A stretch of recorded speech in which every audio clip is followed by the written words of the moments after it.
71 год он освободился, это был день его освобождения. Вы знаете, это было большим праздником для народа Божьего встречать узника с 26-летним стажем. Церкви радовались, они пели его гимны, узнавали его в лицо, велась переписка. Это был действительно праздник для народа Божьего. В этом же году, в 71 году, в декабре месяце, он был введен в состав Совета Церкви на правах члена и совершал это служение до дня своей смерти. Что этому предшествовало? Во-первых, 71 год – это был необычный год. Это был год десятилетнего юбилея нашего братства. В это время к поиску Совета Церкви и издательства «Христианин» подключилось подразделение контрразведки.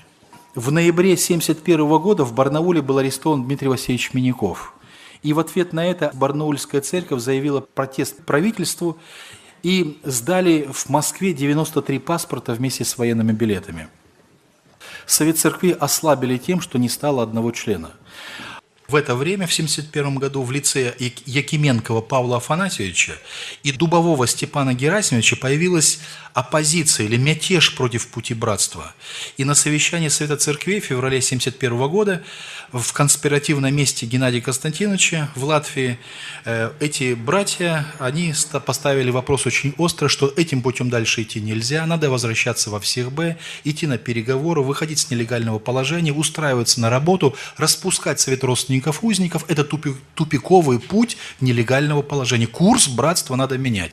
И когда одного арестовали, а два бы изменили курс, то Совет Церкви нуждался в пополнении своих рядов верными, стойкими, принципиальными братьями. И именно таким и был Николай Петрович. И когда ему было предложено, он дал согласие, хотя служение в Совете Церквей, оно не сулило ему спокойной жизни. Гонения в 1971 году разворачивались с особой силой. В 1971 году он приобретает домик в Ростове, и их семья переезжает на место жительства в Ростов. На новом месте органы КГБ установили тайную слежку за их домом, и Николай Петрович ушел на нелегальное положение на 8 лет.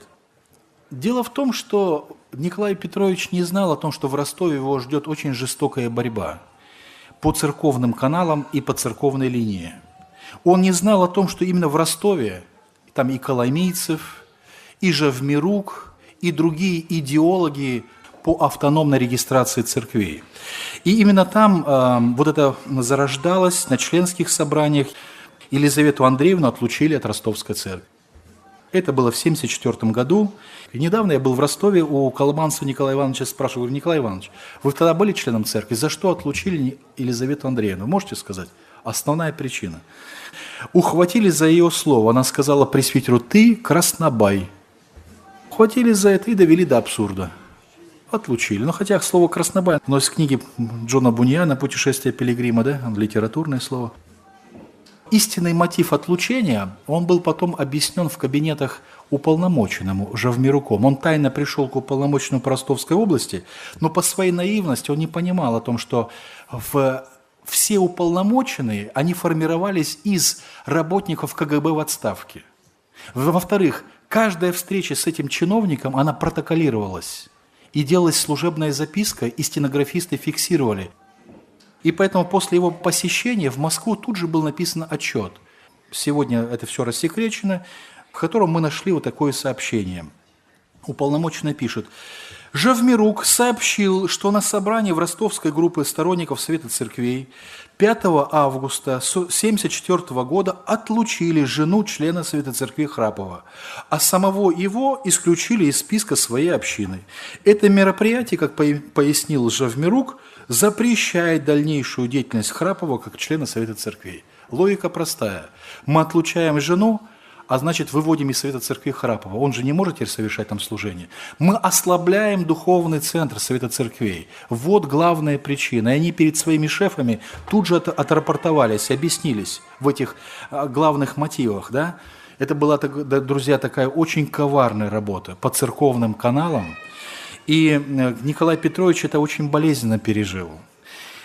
Да, потом Дмитрий Васильевич, когда узнал об этом, он был послан в Совет Церкви уладить этот вопрос. Да, потом признали решение неправосудным, восстановили в членстве, отменили это неправосудное решение, но это оставило глубокий след на душах, на сердцах.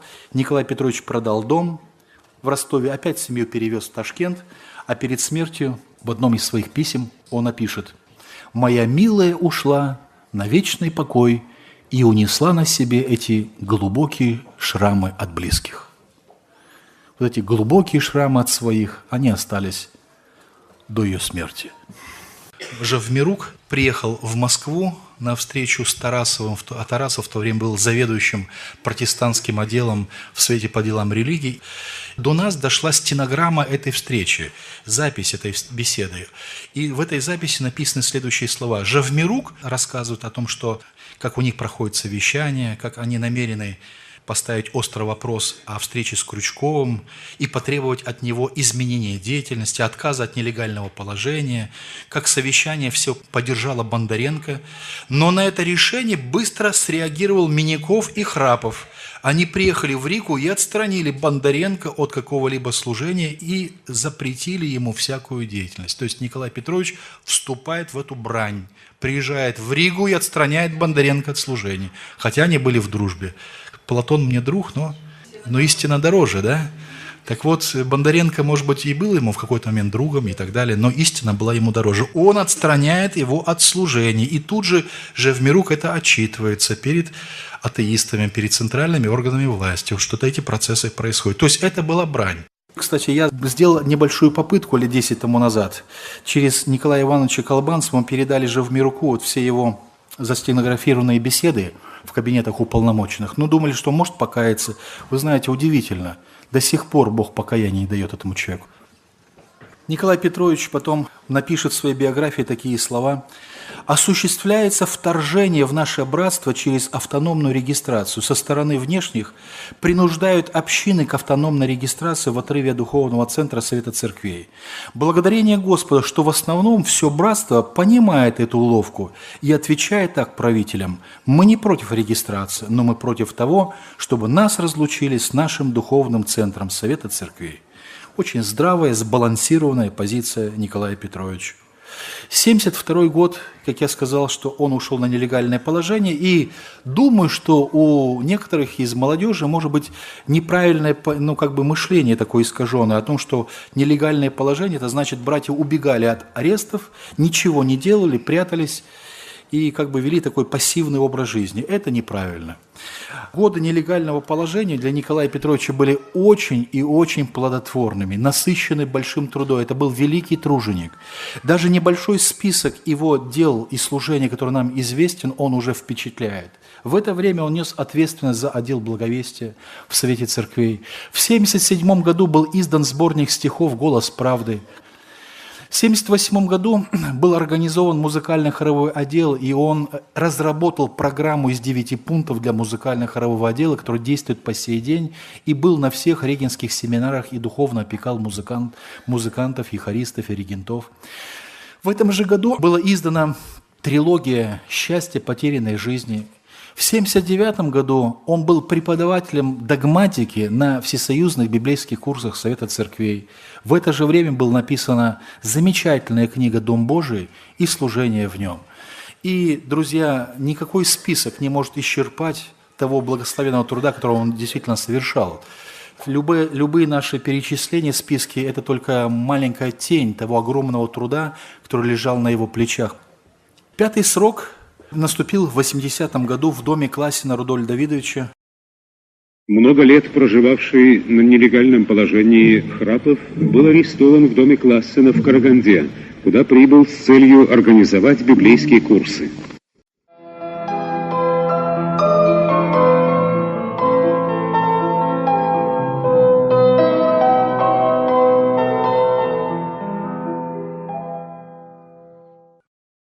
Он был арестован, через 1,5 месяца умерла его жена, а еще в сентябре 80-го года Карагандинский областной суд осудил его на 3 года.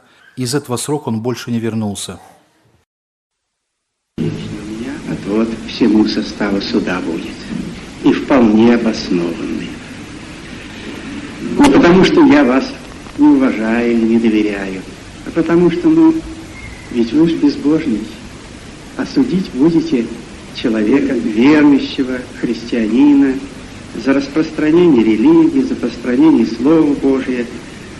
Вы знаете, у нас ведь и логика другая. Безбожники, они по-своему рассуждают, а я христианин по-своему. Поэтому я считаю, что этот состав суда не правомочен меня судить, потому что они безбожники по идейному своему убеждению.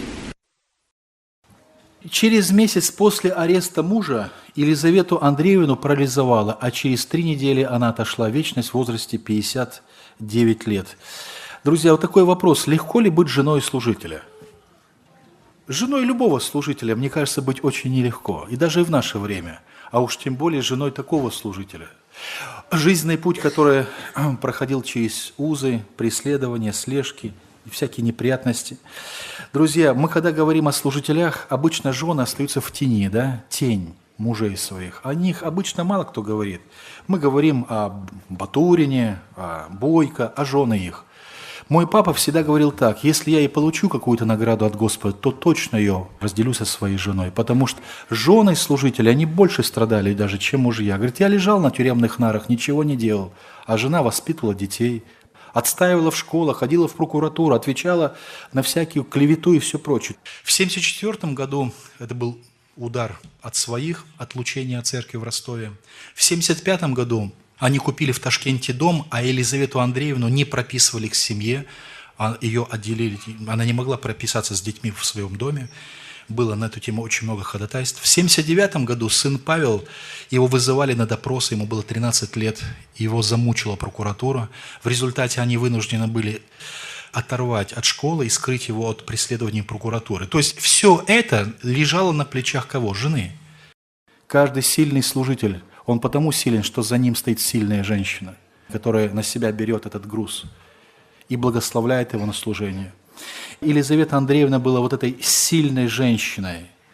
Она никогда не обливала жертвенник слезами, она никогда не говорила: «Хватит, я тебе не нужна, ты меня не любишь, ты дело Божье любишь больше, чем меня». Она была, как я уже говорил, сподвижником в служении своему мужу. Похороны Елизаветы Андреевны состоялись в апреле 80-го года в Ташкенте. Она выходила замуж за узника и умерла с женой узника. Их жизнь начиналась на Колыме, когда Николай Петрович был там в ссылке, и кончилась, когда он все еще продолжал быть в Мангышлаке в вузах. Николая Петровича не только не отпустили на ее похороны, более того, он узнал о похоронах своей жены только 2 месяца после похорон. Это их семья, 6 детей, старшая дочь Лидия, сын Николай, оба они еще не в церкви, может быть, они в душе себя считают верующими. Знаете, нельзя называть детей служителей, что они неверующие, они сильно обижаются. Говорят, мы еще более верующие, чем вы, да? Но невозрожденные. В церковь не ходят и живут мирской жизнью. То есть я к чему-то говорю, что молитвы родителей о детей закончились, но наши молитвы должны продолжаться о том, чтобы Бог возродил их к новой жизни. И я уверен, что Господь силен это сделать и с детьми Геннадия Константиновича, и с детьми Николая Петровича Храпова. Я нашел один документ интересный 1966 года. Что переживали дети Николая Петровича? Вот дочь Лидия, мы говорим, она человек неверующий, не церковный человек. А вот что она переживала в 17 лет? В 1966 году ее обласкал такой вот атеист, безбожник, наверное, он был чекистом точно, Ковальчук. Он позиционировал себя как общественный деятель. Он использовал обманным путем показания дочери против отца, и эти показания обнародовал на судебном процессе. Он обещал ей квартиру, лишь бы вот вбить клин между дочерью и отцом, и у него получилось. Вот это он разобщил дочь с отцом. Понимаете, все дети служителей в то время, особенно служители Совета Церквей, к ним были пристроены эти люди, которые психологически их обрабатывали, морально разлагали, дарили бесплатные билеты в кино, кого-то морально разлагали бутылочкой вина, а кого-то хельсинским движением правозащитным, как сына Петра, Георгия Петровича Винца, старший сын, он более, так сказать, интеллигентный такой человек, были вокруг него другие силы подобраны. Любой ценой, чтобы из этих детей не выросли священники, чтобы они не были церковными людьми. И недельки 2 тому назад мы общались с Александром Миняковым, он сейчас проживает в Эстонии, сын Дмитрия Васильевича Минякова. Он мне рассказал одну очень впечатляющую для меня историю. Это была история в 70-е годы, когда он жил в Валге, у него была семья, жена уже была в роддоме, А он устраивал быт своей семьи, то есть строил дом. В то время был, знаете, дефицит стройматериалов. К нему на работу пришел один человек, говорит, у меня строительная фирма в Таллине. Приходи, по такому-то адресу я тебе помогу достать любые материалы. Говорит, я когда приехал в Таллин, зашел к нему в кабинет, а там шкуры леопардов, тигров, медведей, но явно не строительная контора.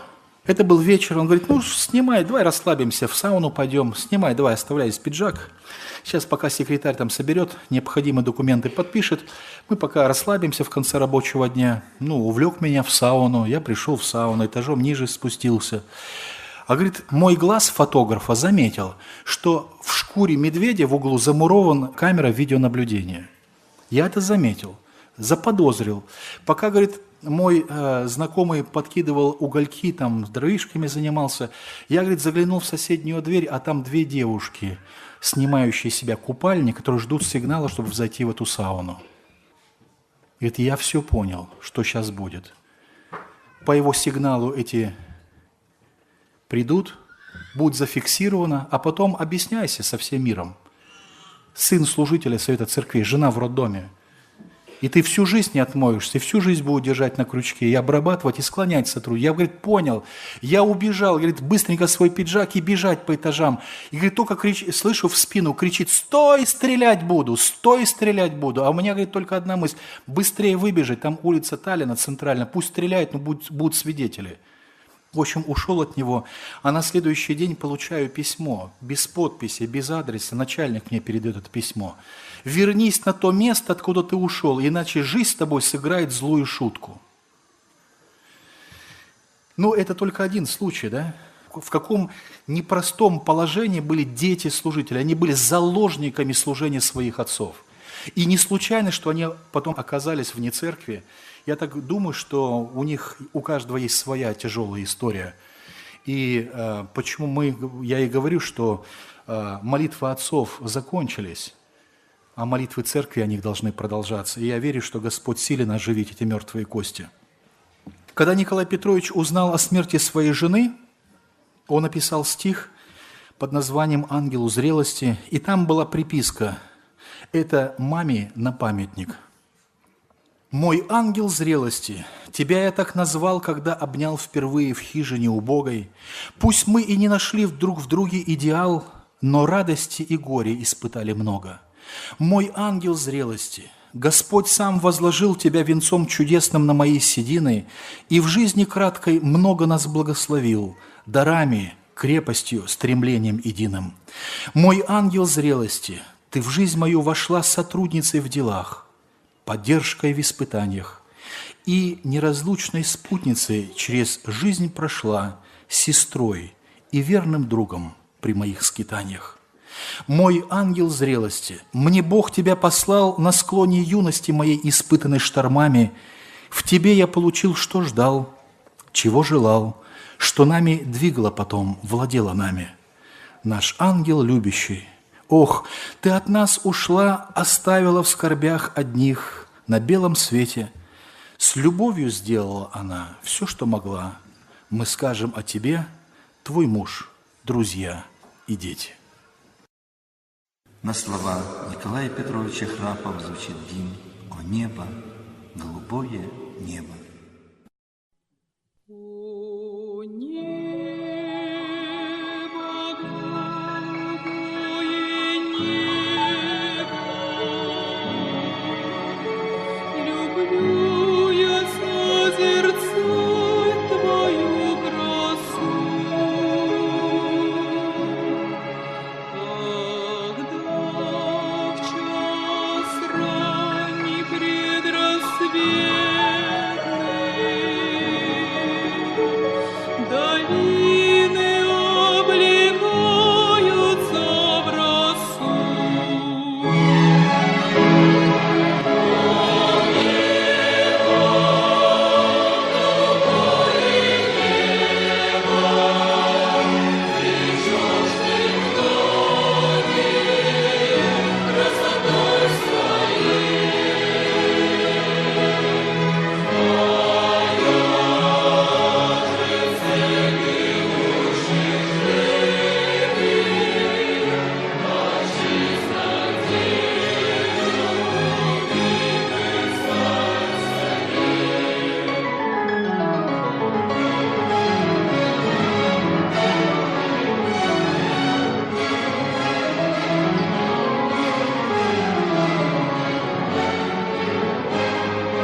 радости пою. И скоро мне велит воскресший уйти к нему сквозь синеву творенья.